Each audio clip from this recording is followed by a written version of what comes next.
الحمد لله نحمده ونستعينه ونستهديه ونستغفره ونعوذ بالله من شرور أنفسنا ومن سيئات أعمالنا من يهد الله فلا مضل له ومن يضلل فلا هادي له أشهد أن لا إله إلا الله وحده لا شريك له وأشهد أن محمدا عبده ورسوله اللهم صل وسلم وبارك على سيدنا محمد وعلى آله وصحبه أجمعين أما بعد فيا عباد الله أوصيكم ونفسي الخاطئة المذنبة بتقوى الله العظيم وطاعته وأحذركم من عصيانه ومخالفة أمره فقد قال الله تعالى في كتابه العزيز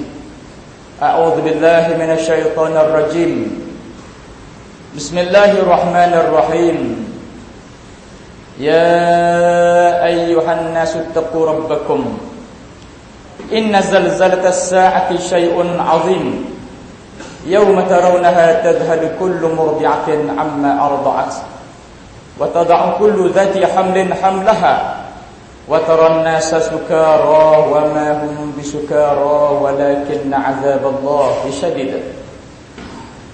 Sidang jemaah sekalian, saya berpesan kepada diri saya sendiri dan kepada sidang jemaah sekalian supaya kita sama-sama bertakwa kepada Allah Subhanahu wa taala dengan menjunjung kita perintahnya, melaksanakan arahannya dan meninggalkan segala larangannya, kerana Allah Subhanahu wa taala telah berfirman di dalam Al-Quranul Karim yang bermaksud, wahai manusia, bertakwalah kamu kepada Tuhanmu, sesungguhnya gempa pada hari kiamat adalah satu perkara yang amat besar. Pada hari kamu melihat perempuan-perempuan yang menyusukan anak, lalai dari anak yang disusukannya, perempuan-perempuan mengandung, menggugurkan kandungannya, dan kamu melihat manusia mabuk, tetapi sebenarnya mereka tidak mabuk, melainkan azab Allah Ta'ala yang amat pedih. Sidang jemaah sekalian, kita hari ini 23 Ogos. 2 hari yang lepas, 21 Ogos, disebut sebagai Hari Quds sedunia, mengingati peristiwa pembakaran Baitul Maqdis, Masjid Al-Aqsa oleh mereka yang mempunyai sifat dengki, kufur kepada Allah Subhanahu wa taala dan kepada umat Islam. Tahun 69 sempena dengan peristiwa itu, maka dia buat satu hari sebagai hari peringatan 21 Ogos, Hari Quds sedunia, untuk mengingatkan kepada kita bahawa Masjid Al-Aqsa, Baitul Maqdis, bumi Palestin, termasuk kawasan-kawasan yang sekitar daripadanya, bumi yang disebut sebagai Al-Ardus Sakhin, bumi yang panas, tak boleh lekang dan tak boleh hilang dari dalam ingatan kita, jiwa kita, hati, perasaan dan juga doa kita. Palestin terus bergalak, semua orang tahu, terus dijajah dan musuh tetap dengan agenda. Sebagaimana semua maklum, Gaza terkepung begitu lama, tetapi Allah Ta'ala tetap memberikan perhatian yang khusus, inayahnya, rahmatnya kepada bumi dan mereka yang berada di bumi yang penuh dengan keberkatan itu. Kebakaran yang kedua disebut sebagai Hari Rabi'ah, terbakarnya dataran Rabi'atul Adawiyah dan An-Nahdah di Mesir. Semua kita maklum, demonstrasi aman yang melibatkan jutaan manusia berada di persimpangan jalan di sekitar Rabi'atul Adawiyah berkilometer panjangnya, menjadikan kerajaan sementara yang disebut oleh salah seorang pimpinan Ikhwan ataupun FJP, Free and Justice Party, sebagai bukan as-sultah al-intiqaliyah tetapi as-sultah al-intiqamiyah, bukannya kerajaan sementara tetapi kerajaan yang membalas dendam terhadap rakyatnya sendiri. Dataran Rabi'atul Adawiyah dikepung, mereka yang berkumpul dengan secara aman untuk menuntut hak dibunuh, ditembak, dibakar, termasuk hospital yang dibakar, kawat berduri yang dipasang, ambulan yang tidak dibenarkan untuk membawa jenazah ke tempat yang lain. Alhamdulillah, zaman kita zaman IT, zaman ICT, kita boleh tengok sama ada melalui YouTube, sama ada melalui blog, portal, Facebook dan lain-lain.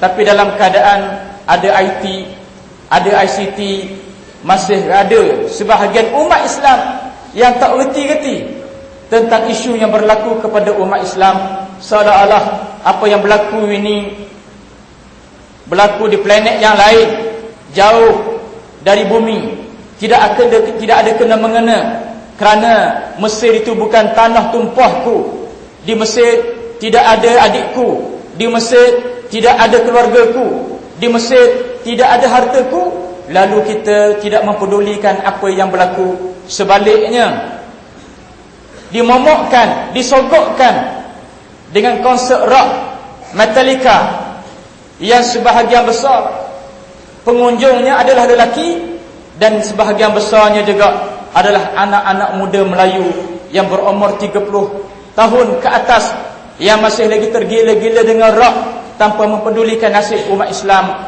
yang lain daripada bumi Malaysia ini.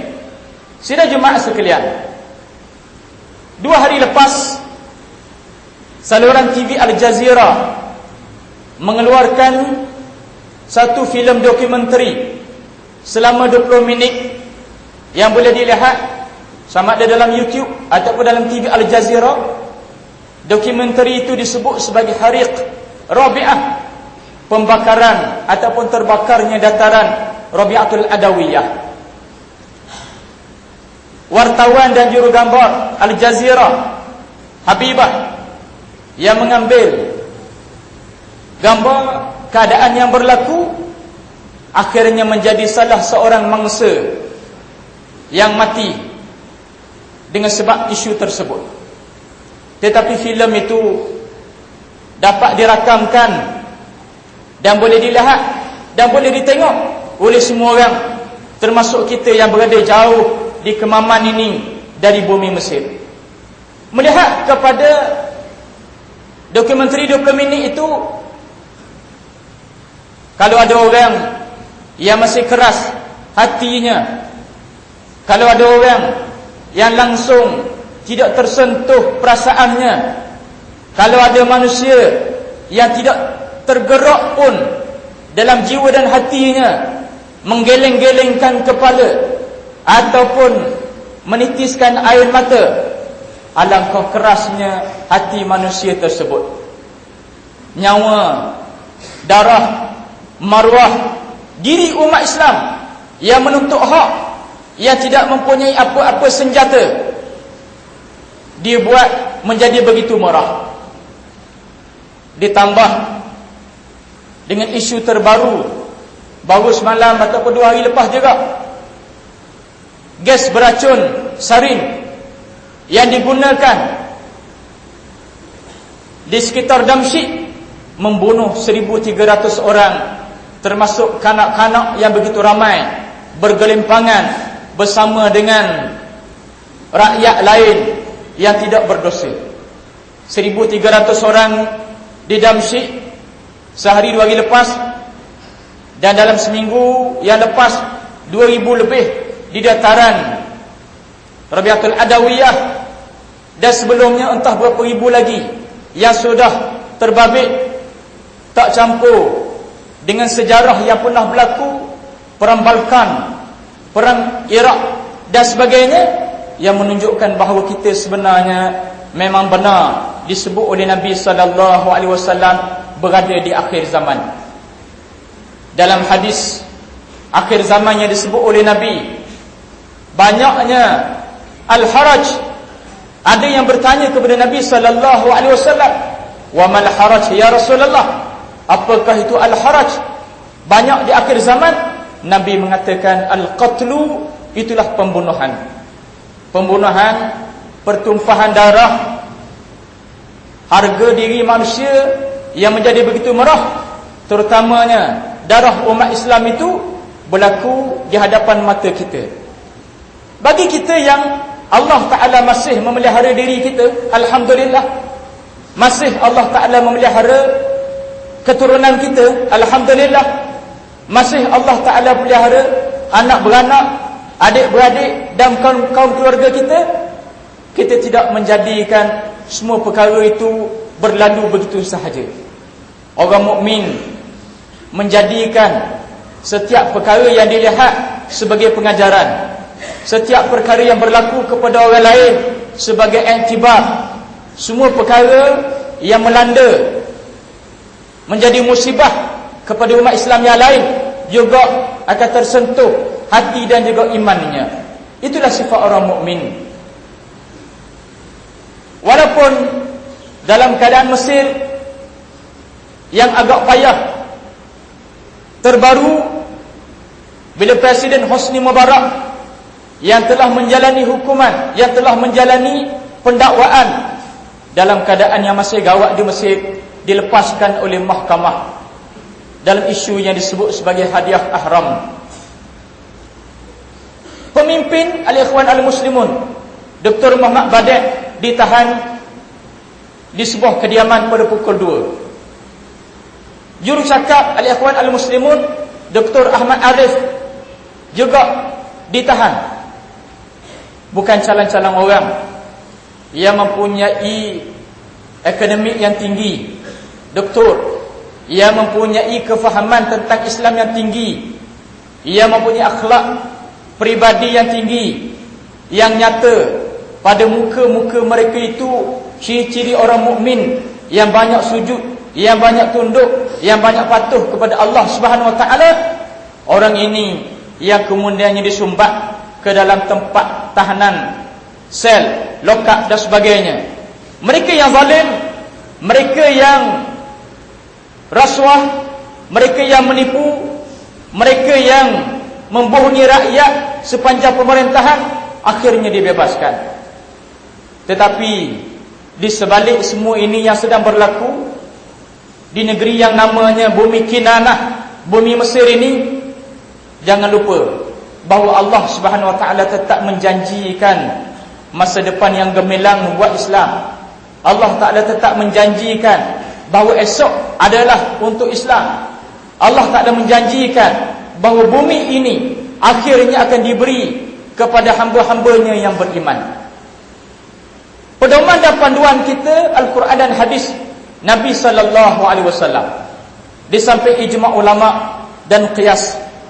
Ketika menelusuri dan membaca Al-Quran, tuan-tuan akan bertemu antaranya dalam surah Ghafir, dalam juzuk yang ke-24, Allah Ta'ala cerita tentang kisah Fir'aun, tentang kisah Mesir.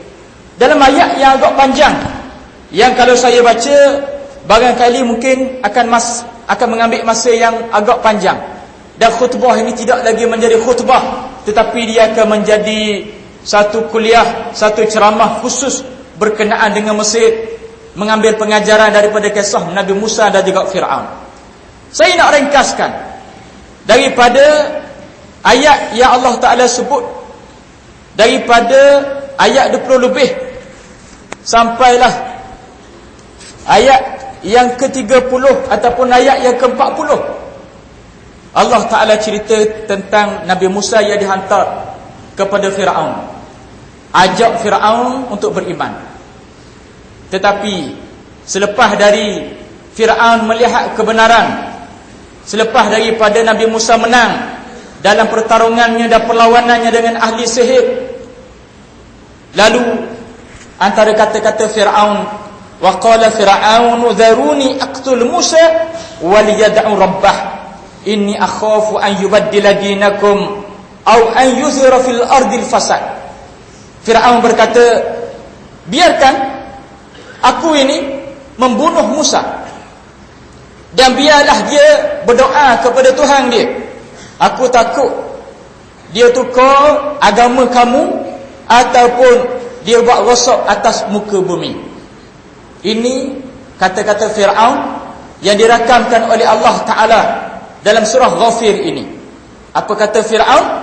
Zaruni, kamu nak, kamu biar aqtul Musa, biar aku sendiri yang bunuh Nabi Musa. Berdepan dengan hujah, tak ada hujah, berdepan dengan pertarungan, kalah pertarungan. Bila ahli sihir juga nampak siapa yang benar, siapa yang salah. Fir'aun nak bunuh Nabi Musa. Fir'aun barangkali terlupa Nabi Musa ini besar dalam istana dia berapa puluh tahun yang lepas. Dan inilah anak angkat dia yang pernah tarik janggut dia masa Nabi Musa itu masih kecil. Dan sekarang Musa inilah yang berdepan dengan Fir'aun di bumi Mesir untuk menegakkan kalimat tauhid, mengesahkan Allah dan menentang segala bentuk kezaliman. Biar aku bunuh Musa waliyad'u rabbah, dan biar dia berdoa kepada Tuhan dia. Ini akhafu an yubaddila dinakum. Pasal apa aku nak bunuh dia? Sebab aku takut dia tukar agama kamu. Agama kamu ni molek dah. Apa yang kamu pegang ni betul dah. Apa dia? Aku ini Fir'aun, Tuhan kamu yang maha tinggi. Musa ajak nak ubah agama. Jadi aku takut, aku bimbang Musa ni ubah agama kamu, ataupun an yuzhira fil ardil fasad, ataupun diwak rosak atas muka bumi. Sedangkan selama ini dalam pemerintahannya, dialah yang menindas Bani Israel, dialah yang memeras keringat dan tenaga Bani Israel, dialah yang memperhambakan Bani Israel. Tapi dialah juga yang kata Nabi Musa ni buat rosak.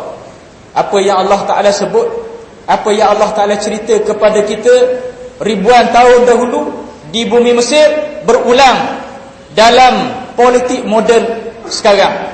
Inilah yang disebut dan dituduh kepada al-ikhwan al-muslimun, pemimpin-pemimpinnya, dan juga parti al-hurriyah wal-adalah yang pernah menang dalam pilihan raya yang bersih di Mesir,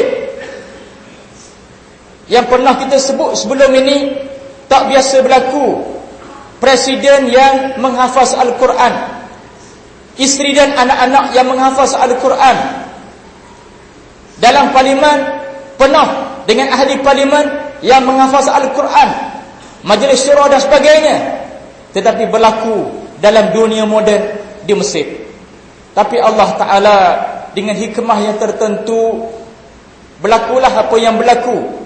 Naik sekejap, jatuh balik, bebas balik diktator Husni Mubarak. Dan hari ini hari Jumaat, mereka di sana mengisytiharkan bahawa hari Jumaat ini dipanggil sebagai Jumatus Syuhada, hari Jumaat untuk memperingati balik para syuhada yang telah meninggal dunia dalam peristiwa Harith Rabi'ah, dalam peristiwa pembakaran di dataran Rabi'atul Adawiyah. Ribuan yang mati, termasuk anak Dr. Muhammad Badek, anak Mursyidul Am sendiri, termasuk Asma, anak Dr. Muhammad Bertaji, pemimpin FJP, dan juga ramai lagi yang lain yang mereka itu telah membenarkan janji mereka dengan Allah Subhanahu wa taala. Sidang jemaah sekalian, marilah kita mengambil pengajaran, kerana kita adalah orang mukmin yang sentiasa hidup hatinya, yang sentiasa mengambil pengajaran daripada semua peristiwa yang berlaku di keliling kita, sama ada semasa kita membaca Al-Quran ataupun semasa kita melihat isu-isu yang berlaku kepada umat Islam.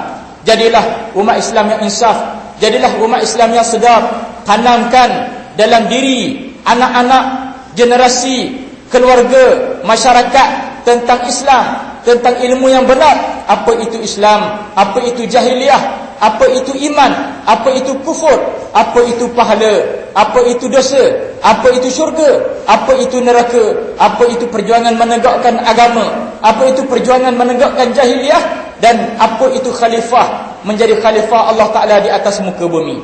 A'udzubillahi minasyaitonirrajim. Bismillahirrahmanirrahim. Wal 'asr innal insana lafi khusr illa alladhina amanu wa 'amilus salihati wa tawassaw bil haqqi wa tawassaw bis sabr.